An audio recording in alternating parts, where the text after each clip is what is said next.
Have you ever experienced pain and soreness after a heavy training session? If that's you, don't miss this part.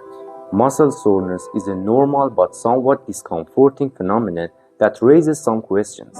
Before continuing, let's understand some anatomy and physiology of muscles. Each of voluntary skeletal muscles of a human body consists of two main groups of fibers.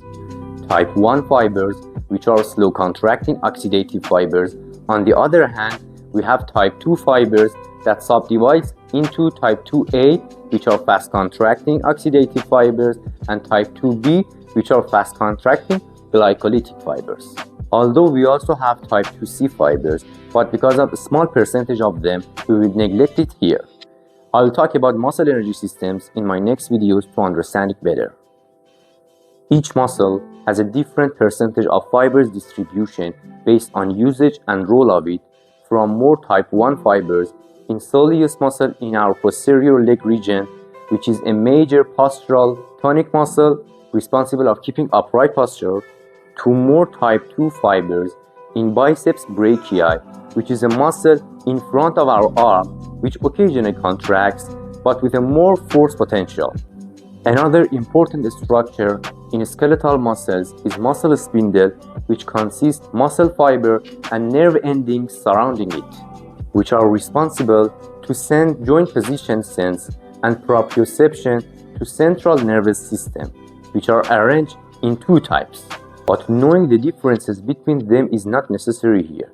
During heavy training, especially after a long period of detraining, we will face micro ruptures in the muscle spindle structure, which is called muscle catabolism. And this happens during eccentric loading compared to other forms of contraction, which are fully described in my last video. Before watch rest of the video, don't forget to put your thumbs up and subscribe the channel if you're interested in physical therapy and fitness related topic. Acute muscle soreness happens immediately after training and is like a bulging or swelling sense in muscles. But micro ruptures to muscle spindle leads to delayed onset muscle soreness, or DOMS in short form. Many conflicting hypotheses expressed to describe mechanism of DOMS, but the more acceptable one until now is what I mentioned you earlier, the microtrauma to muscle spindle. This feeling of pain and soreness in muscles, reduced range of motion in joints, peak torques, and shock absorption capability, and starts from 24 hours after training and may last up to 72 hours after training. Let's clear something crucial here. There is no definite and straight relationship between DOMS and hypertrophy. That means you don't need to always perceive DOMS to experience muscle growth, especially when your training history increases.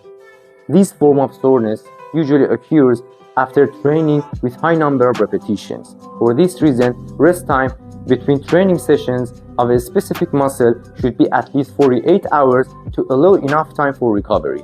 For healing the injured site, that is called anabolism, that together with catabolism makes the familiar muscle metabolism concept. Hopefully, despite our restrictions stems from DOMS, studies have shown that it can be prevented or reduced in lasting time by some simple tasks. Preventive actions are adequate warm-up and considering progressive overload, which also reduces risk of injury dramatically. To reduce persisting time of DOMS, we can use thermal agents like cryotherapy and non-steroidal anti-inflammatory drugs like naproxen and meloxicam, static stretch, ultrasound, massage, electrical stimulation, and other physical modalities.